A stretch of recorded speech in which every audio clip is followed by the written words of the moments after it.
People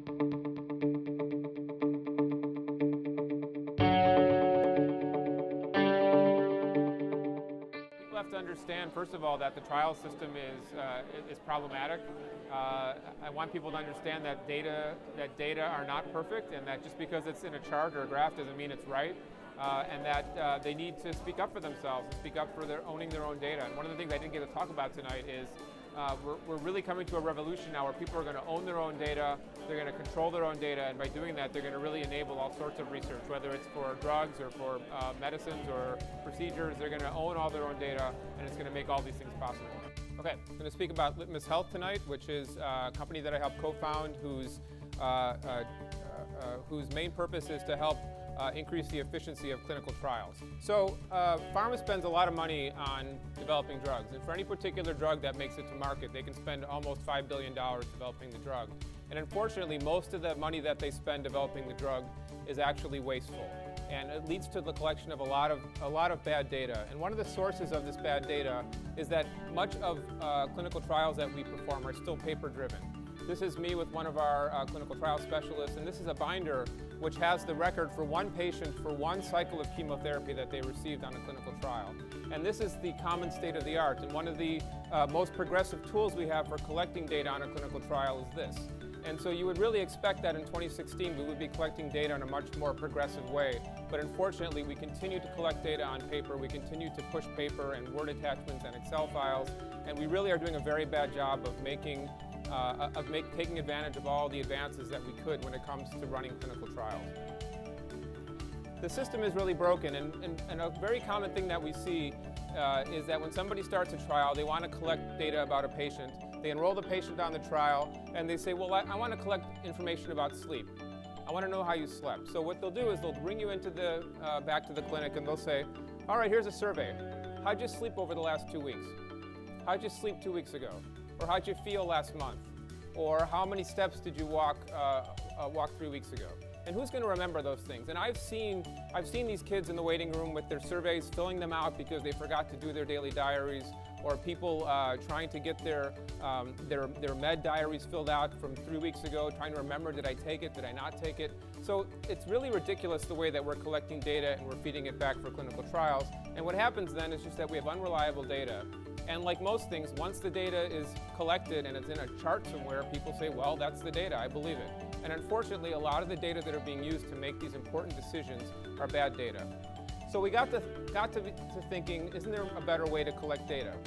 And of course, there are many ways to collect data. When you think about our activity, our sleep, whether we're having pain, how much we're eating, there are many ways that we collect these data all the time now, and these ways are all around us.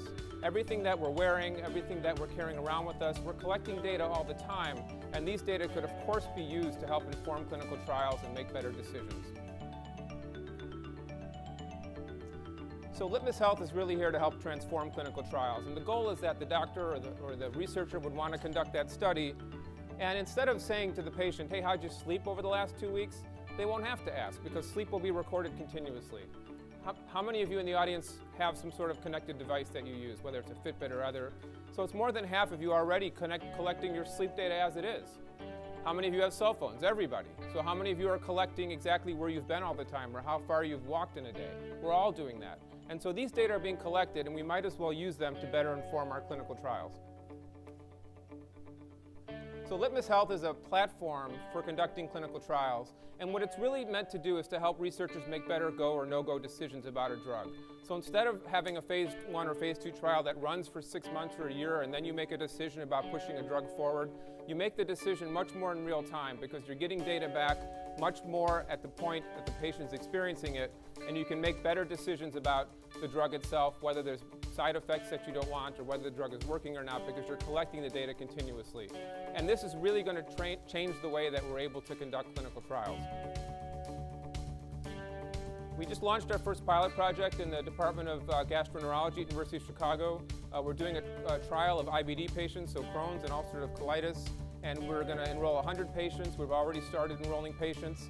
And the goal is to really look at the quality of life indicators that are important to patients that have Crohn's.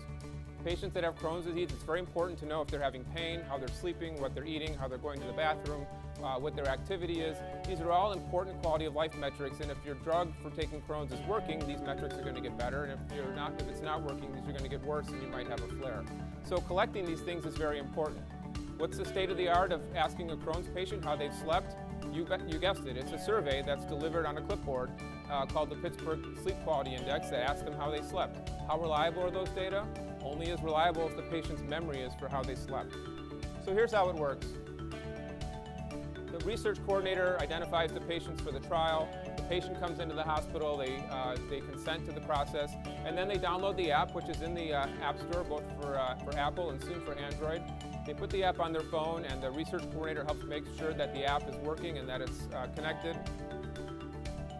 And then the patient goes through and they look at the consent form, which very clearly states out that there is no identified data from the trial that's being collected about them, that the data that are being collected are all going to be stored de-identified, and that no data from the hospital or from any part of their medical care is actually being transmitted outside the hospital.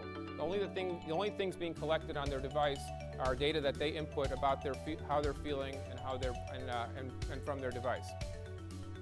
They create their profile, they log into the app, and then very important, they get a research study number, because we don't want anybody downloading the app and just trying to use it and trying to make care decisions about their IBD. We want to make sure they're involved in a trial. So every patient gets a unique study ID, and this is the ID that will actually allow them to log into the trial and get their own trial started. Now, we talked about the different ways that we're measuring data from patients, so we asked them questions like, how are you feeling today? How did you sleep last night? How often are you tired? And these are all very important questions. These are the current way that we measure sleep quality, which is with the Pittsburgh Sleep Index or the IBD questionnaire. And we're asking all those questions, but most importantly, when they sign up, they hook up to their Fitbit, and every patient's getting a Fitbit who signs up on the trial. And when they sign up, it links to the Fitbit and it automatically starts collecting their data, their steps, their sleep, and so forth, so that we can take that data and make better decisions about their care. One of the things we're very excited about is that we can add value to the data.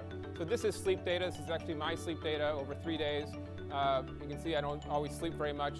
And then the spikes are times when I woke up and I was moving around. So whether that's restless for me or not, I'm not sure. So we would take the sleep data, but more importantly, we try to add value to the data. So you take the sleep data, you combine that with what the subject said about how they thought they slept, and you also combine that with the standard measures, which is this sleep index that has 10 questions that we ask them. And taken together, we can actually add value to the data, because now we have a validated indicator of sleep quality that not only has a continuous measurement, but also has validated instruments alongside it.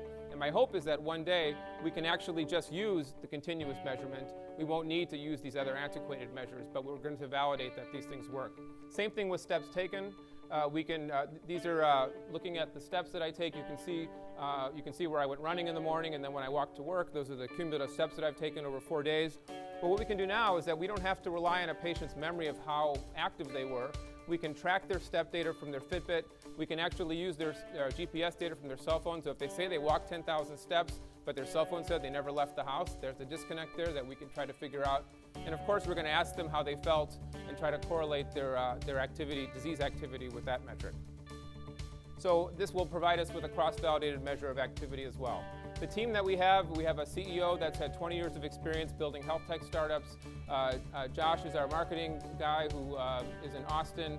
He's the guy that came up with the name Siri. He's actually done a lot of great work, and he's a real innovator when it comes to running these types of companies. And then I sniped away a student from here who graduated, got his PhD, and then wanted to do a startup. So we got him to move to Austin, and he's been doing a lot of our tech and our engineering. Where we are right now is we're in the middle of our seed fundraise. We're trying to raise money so that we can file some intellectual property and some patents. We're going to build out our analytics layer on machine learning and build our investigator-facing dashboard. And then we have some more investigator-initiated trials. We're going to hopefully be working on a diabetes trial coming up, looking at monogenic diabetes, and we have some population health initiatives we're very interested in. We've been very lucky with the GI group here, and with the help from David Rubin, we're written into a contract with Takeda to help enable their next clinical trial with the University of Chicago. And finally, we're actually talking to a group about doing some very big post-marketing surveillance, some phase 4 trials in inflammatory bowel disease. So some very exciting things, and I'd love to talk to more people about it after we're done. And again, I appreciate the ability to come talk here tonight, and I'll take questions later. Thanks very much. I think when we're in the academic medical center, we get very little chances to share the work that we're doing in a way that is very open and really lets us sort of dream and talk about all the things that we really want to do.